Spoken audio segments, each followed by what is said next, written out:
José Alberto Palma. Historia negra de la medicina. Capítulo 14. Cuando las amapolas controlaban el mundo. Aunque la amapola es una flor de apariencia inofensiva, sus delicados y sedosos pétalos ocultan una poderosa sustancia que ha propiciado la creación de bancos y la declaración de guerras. En efecto, de la desecación del jugo que fluye tras hacer incisiones en las cabezas de un tipo de amapola, la adormidera, Papaver somniferum, se obtiene el opio, una de las sustancias más adictivas del mundo. El tercer mayor banco del mundo, el británico HSBC, Hong Kong Shanghai Bank Corporation, nació en 1865 tras la Segunda Guerra del Opio. Escritores, poetas, músicos, artistas e incluso reyes usaban y abusaban del opio para aliviar dolores y síntomas de enfermedades crónicas, especialmente la tuberculosis. No es de extrañar, por tanto, que la medicina y la economía dependieran completamente de las amapolas durante los siglos XVIII y XIX. Los preparados de opio se vendían no solo en farmacias, sino también en otros establecimientos, como zapaterías y sastrerías. Un poco de historia. Hacia mediados del siglo XIX, las importaciones británicas de opio ascendían a unas 150 toneladas al año. Casi un tercio del opio era reexportado hacia los Estados Unidos y otros países. En China, el opio era aceptado culturalmente y llegó a ser muy popular entre las clases pudientes. Los británicos importaban una gran cantidad de productos chinos y, para equilibrar la balanza de pagos, decidieron exportar opio indio a China.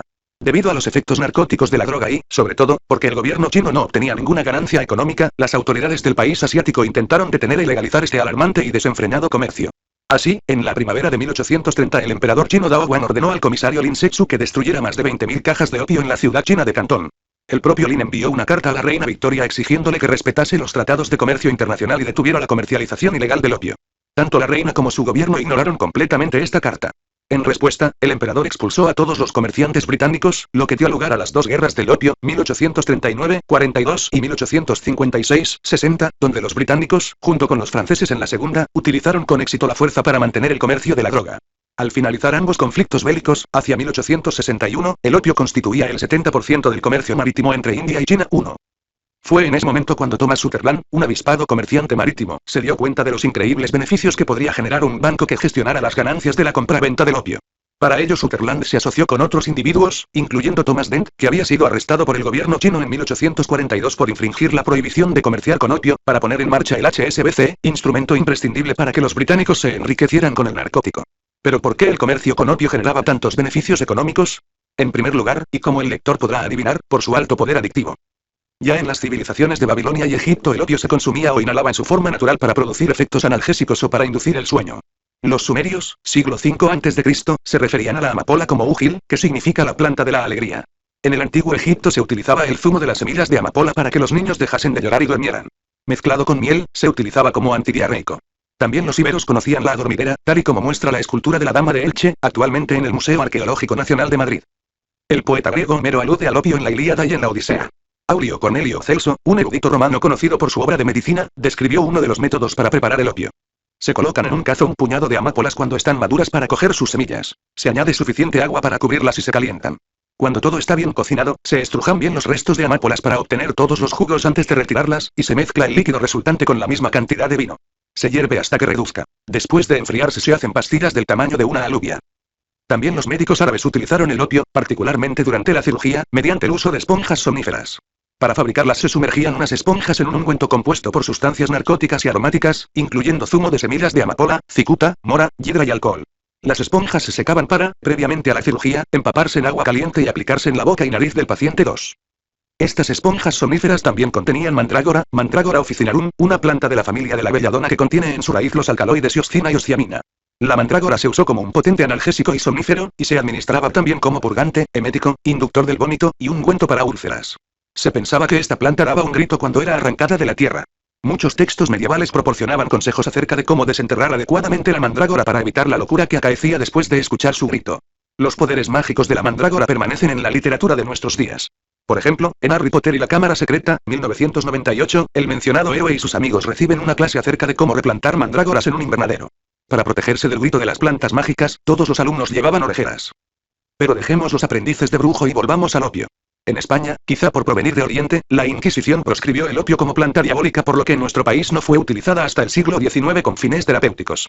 Sí que pudo utilizarse en el Nuevo Mundo, tal y como reflejan los escritos de los misioneros Gregorio López, en el siglo XVI, y Juan de Steinefer, en el siglo XVII, y del médico y botánico Vicente Cervantes, en el siglo XVIII. En los países anglosajones, en cambio, el opio gozó de una popularidad inmensa. En una de las cartas que escribió a su hermana Cassandra, la novelista británica Jane Austen mencionaba: Nuestra madre empezó a sufrir grandes fatigas al hacer ejercicio y al viajar, y siempre se encontraba indispuesta. Recibió mucha mejoría gracias a la sabiduría del señor Liford, quien le recomendó tomar 20 gotas de láudano antes de irse a la cama.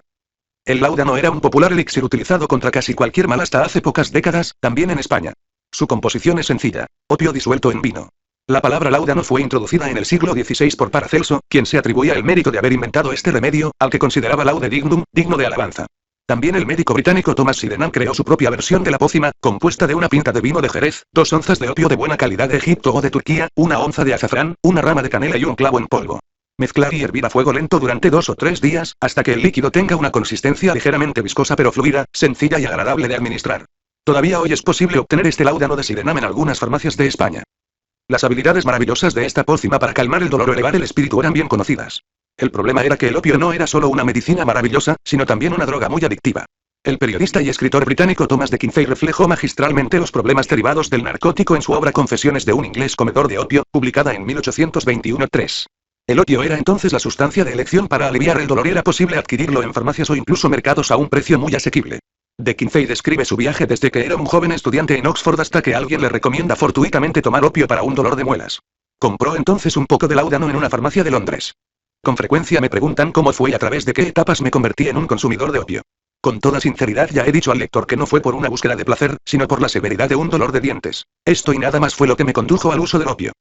De Quincey describe a continuación sus efectos. En una hora, oh cielos. ¡Qué revulsión! ¡Qué resurrección, desde las más recónditas profundidades del espíritu más íntimo! ¡Qué apocalipsis de mi mundo interior! Aquí estaba la panacea para todas las aflicciones humanas, aquí estaba el secreto de la felicidad. De Quincey pronto llegó a habituarse al láudano. Sus confesiones se publicaron en 2 secciones: los placeres del opio y los dolores del opio.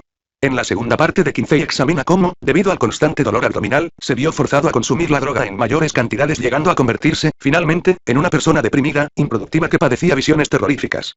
Mis sueños se acompañaban de ansiedad profunda y melancolía funeraria.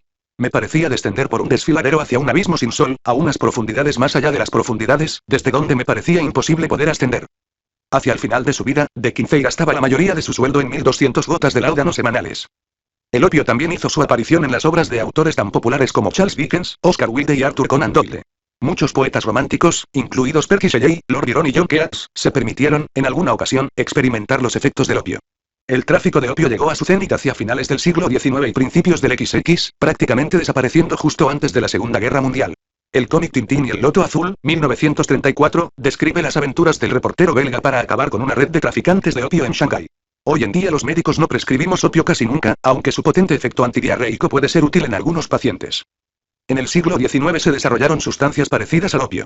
En 1803, un farmacéutico alemán de 20 años, Friedrich Seltürmer, aisló una sustancia alcalina derivada del opio a la que bautizó primero como Principium somniferum y más tarde como Morphium, derivado de Morfeo, el dios romano del sueño, es decir, morfina 4.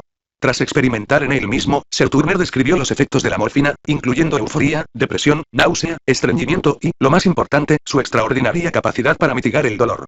En la década de 1820, la compañía farmacéutica alemana Merck, que aún hoy sigue existiendo, comenzó la comercialización de la morfina. Con la introducción de la jeringa hipodérmica y de las agujas de inyección a mediados del siglo XIX, la administración subcutánea de la morfina se hizo frecuente en aquellos que tenían dinero para adquirir el material necesario. Incluso los doctores instruían a sus pacientes acerca de cómo inyectarse la morfina ellos mismos. De hecho, inyectarse morfina en público llegó a ser algo aceptable, y los consumidores de morfina estaban encantados de recibir jeringas de oro o platino como regalos. Hacia el final del siglo XIX, la mitad de los consumidores de morfina eran médicos que tenían fácil acceso a la droga.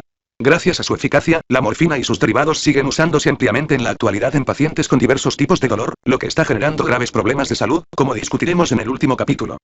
Las hojas secas de la coca, Erythroxylum coca, se han masticado, consumido y fumado por los pueblos indígenas de Perú durante siglos como parte de ceremonias tribales. La coca fue conocida por los españoles y el resto de europeos tras el descubrimiento de América, pero, al contrario que el tabaco, no se extendió al viejo continente hasta el siglo XIX. Así, la cocaína, el alcaloide derivado de la coca, fue aislada en 1860 por el químico alemán Albert Niemann y, desde entonces, se hizo inmensamente popular como estimulante, analgésico, anestésico y antidepresivo. Incluso el detective más famoso de todos los tiempos, Sherlock Holmes, la utilizaba. Igual que la morfina, la cocaína podía inyectarse directamente en vena. Robert Louis Stevenson escribió El extraño caso del Dr. Jekyll y Mr. Hyde, 1886, durante un atracón de cocaína de 6 días. Sigmund Freud recomendaba cocaína a sus pacientes para tratar la adicción a la morfina y al alcohol. La cocaína también se mostró útil para el control del dolor. El propio Freud comenzó a consumir cocaína mientras su amigo Carl Collier demostraba su eficacia como anestésico local para la cirugía ocular. Las pastillas de cocaína fueron usadas por los soldados durante la Primera Guerra Mundial y un elixir de cocaína combinado con morfina, alcohol, jarabe y cloroformo se desarrolló en el Hospital Infantil de Brompton, Inglaterra, para aliviar el dolor de niños con cáncer. La cocaína es una de las drogas con más poder adictivo, por lo que, hoy en día, rara vez se utiliza 5. Otra droga, la heroína, ha tenido efectos mucho más perniciosos. Hacia finales del siglo XIX, debido a la preocupación derivada del efecto adictivo que tanto el opio como la morfina tenían, existía un gran interés en encontrar un analgésico igualmente eficaz pero que no fuera adictivo. La respuesta, o al menos lo que parecía una respuesta, fue un derivado de la morfina, la diacetilmorfina, sintetizada en 1874 por Alder Ulrich y redescubierta por Felix Hoffmann. Hoffmann fue también el descubridor de la aspirina, por lo que ocupa un lugar destacado en la historia de la farmacología. Hoffmann era un empleado de la compañía alemana Bayer, y estaba bajo la supervisión de Heinrich Dresser. Dresser probó la diacetilmorfina en ranas y conejos, en él mismo y también en compañeros de trabajo los cuales experimentaron una extraña combinación de fuerza, optimismo y satisfacción. El potencial de la nueva sustancia parecía ilimitado por lo que la bautizaron como heroína, la droga heroica, por sus efectos euforizantes. Se decía que era 10 veces más potente contra la tos que la codeína, otro derivado de la morfina, lo que, en tiempos de la tuberculosis, suponía un gran éxito comercial. Efectivamente, se vendieron millones de pastillas de heroína contra la tos. También se anunciaba como tratamiento para la adicción a la morfina y al opio, y, en definitiva, como elixir curalo todo particularmente en niños 6. Sin embargo, la heroína no era tan segura como aparentaba y su potencial adictivo fue descubriéndose a principios del siglo XX. Muchas personas comenzaron a consumir heroína no como medicina, sino para experimentar nuevas emociones. En 1913 hubo un aluvión de publicidad negativa cuando las hospitalizaciones debidas al consumo de heroína colapsaron los centros médicos de la costa este de Estados Unidos. Bayer retiró la droga del mercado y, en poco tiempo, la heroína y el opio fueron declarados ilegales en gran número de países. Desde entonces, el control del comercio y la distribución del opio y de la heroína siguen siendo asuntos complejos de importancia capital en la política actual. Y todo por culpa de una amapola.